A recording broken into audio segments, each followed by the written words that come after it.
Surely Linda would want a small of the first. I mean, what are you talking about? So we are disempowering instead of empowering young people, and that must change. But Richard, there have been at least measures that have been put in place, and maybe what I would call precautions. Before you get the money, arrange yourselves in a group, probably have a business plan. Do you think that is just, I would say, that is just... It's window dressing. It's window dressing. It's very shallow. I mean, tell people that you go and make a business plan. They don't even develop it themselves. They get one person who knows how to do a business plan from class. You were in school, you know. I studied broadcasting. With these broadcasting institutions of ours, you people know. There was no studio, there was nowhere to practice. I came out when I couldn't handle a camera. Thank you. I did the same. I went to UTV, that was the only TV then. Yes. And I didn't know what to do with the camera. These are the same people who have studied entrepreneurship in class. Give them anything to be an entrepreneur, it will collapse. Linda, do you think we're being blindfolded?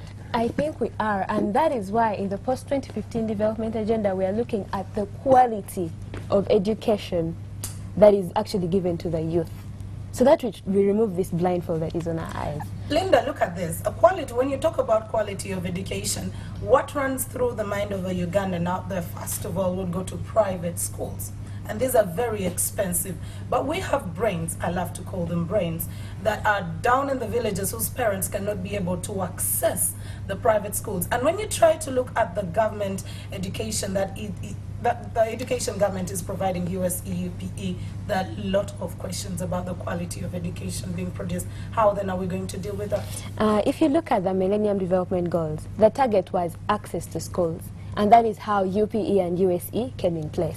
So if in the post-2015 development agenda, we look at the quality of education, I'm sure the quality of education in those UPE schools will also improve. What are some of the things you're looking at in encompassing quality? We're looking at the teachers who are in these schools. Are they actually qualified for that? We're looking at the curriculum.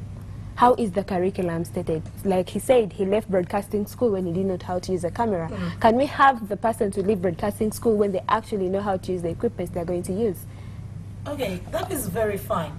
But then we've had a problem of what I would call the necessities, the supporting factors. We would have a teacher who is qualified, and yes, they can't be able to teach Joseph how to handle a camera before he goes out of broadcasting school. But how is that teacher sustained in the school environment? And that is why we've been having the problem where we've even had teachers go on strike. Then how do we expect the quality? There is having a teacher in school who is just seated. How is that going to be achieved? You know, when there's a target set, and you know, all the UN agencies have to get to this target, the governments have to be accountable to this target, then you have to see, how do I actually sustain this person in the system? So that is how, you know, that everything will get to improve. But also for me, you see, I am unconvinced about this talk about lack of money. I have done comparison, and you know, I have my Senga Wensonga, who is the teacher, and my sister, who is the teacher. You see, one is in government school, the other one is in private school. One actually moves between government and private. This one earns less in the private school than the salary paid by government. But when she's concentrating on the work for the private school, she puts in her work. When it is the government, you see, one of the things when you are talking about quality is supervision, for instance. Okay. Who is supervising? Who cares about supervision? That's one of the things. But two is the sanctions. She knows the sanctions at the private school by missing a lesson or target. But in the government, who is sanctioning? So the I don't care attitude. The Nyankori will say the afandum, that even when the head of the household is there, you know, the kid can shit in the entrance. And you know, that is left to go. Okay. So that for me is the challenge. So when you look at, when we say quality, one is, first of all, as an advocacy thing, you wake people up. Because the other time the targets were access, so everybody ran to beat the access and put the children to school. Now we have the access. Now that's one achievement, in our view. Now we move to the next grade where we say quality. And everybody starts saying, what do you mean quality? We say, okay, supervision. We say, okay, teacher. We say, okay, curriculum, like she was saying. Who cares what is in our curriculum? Richard, precisely talking about the curriculum. A few months back, we had an engagement with a number of teachers in some rural districts. It's amazing how some of them do not even know that they cannot interpret that curriculum. They are stuck to old notes that were used by a teacher 20 years ago. They're teaching the same thing. My question is, how are you going to introduce all these things? The I don't care attitude, how are you going to get rid of it? How are you going to get government on board to actually ensure that people are supervised? I know Dida will come in, but first of all, let me tell you, before the noise about having all children in school came, it didn't happen. When the noise came, now everyone wanted Kenya, Uganda, Rwanda, Tanzania, all children in school. Let me tell you when we start the noise, and we have started, about quality. And we focus on quality. All of us will be engaged in what quality means. I always ask, for me, my child has just started school. That is how young I am. But you see, you took that long. but you see, I keep on asking. I know the teachers. I go to them. I say, but what are you teaching my son? How is that going to help him live in this Uganda or wherever he goes to live? Because we sometimes live out of the country. So we start asking, all of us. We start getting engaged. Now we start teasing out what quality means. We have started. We are saying curriculum. Let's look at it. We are saying the teachers. Is it really the pay?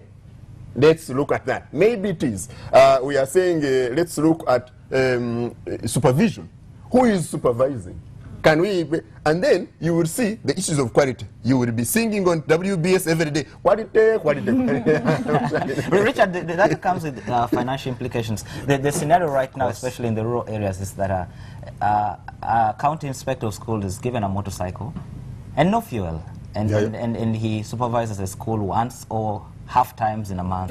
And do you think that can be sustained? I'm looking at practicality away from the noise. No, it is not. First of all, we shall find the money for fuel, as we always do when we have any problem. We find the money. Where it comes from, I don't know. When the other time we had a huge battle about nurses, pay, and doctors, the money was found. Where it comes from, don't ask me. But we know that when we push the buttons, there is always money which is put to teas and workshops and what it is reassigned. That money will be found. But two, that supervisor must also be told not to be carrying potatoes every day to the market with our motorcycle. So it is two-way. Can you control that? Absolutely. Imagine a conscientized population. The LC3 committee is the one in charge of the school, is the one in charge of the health unit. It is not Kampala. No, the management committee is right there. It's just that the management committee thinks that this health worker will be giving them a little allowance when they come to sit, so they don't want to challenge him or her. And that's what I'm saying, the conscientization, the organizing and the mobilizing. You'll be shocked.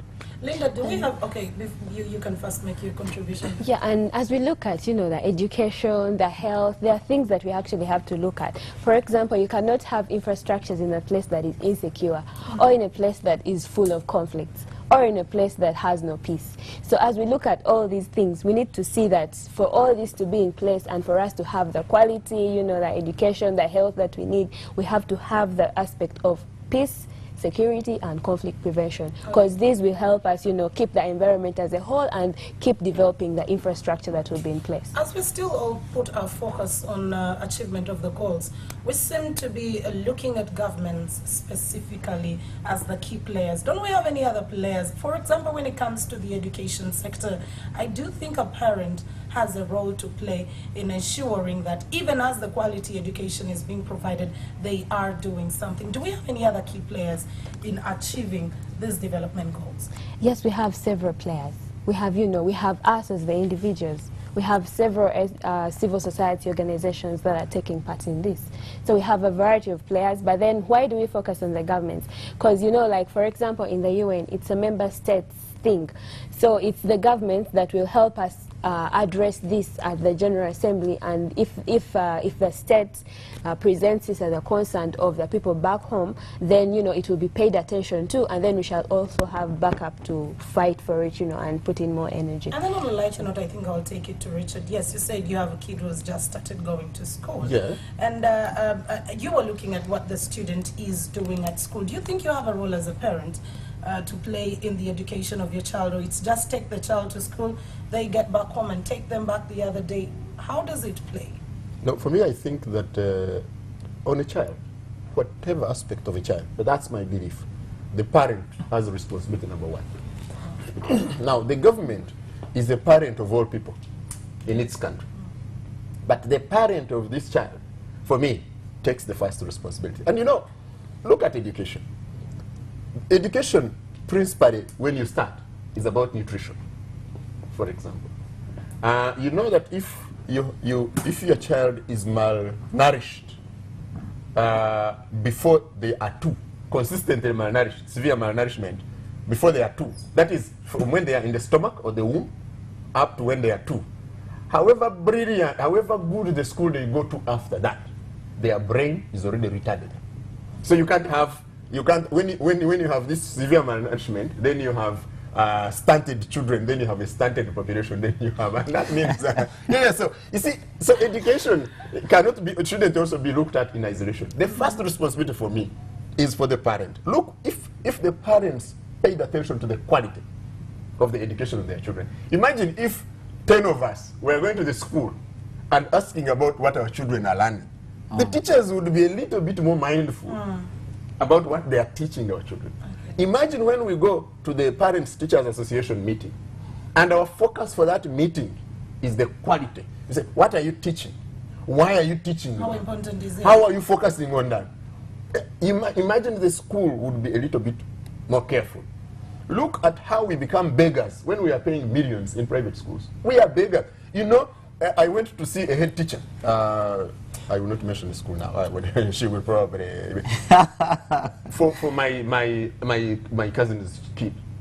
And the lady stood at the entrance and said, "You see," she was putting on her gomesi, going I don't know for what. "You see, the day was changed and it was announced on CBS." They were parents from Nairobi. Parents are calling from Kigali. And here, as you go to this road that passes and goes to where you make water, where does water make Nakwero? That there is a famous school there as you go to Nakwero. That's already there. And the parents are supposed to use their tickets, go back, and then come back. I said, but what is this nonsense? The parents, because you know the minister also has a child there, so even if you complain, then you know she will go to the minister, and this is hopelessness. Imagine several of us, the parents, the big vehicles we drive, the fuel consumed. The 100 of us go and say, "Madam, we don't want you are hopeless," with our pickets. We do nothing else.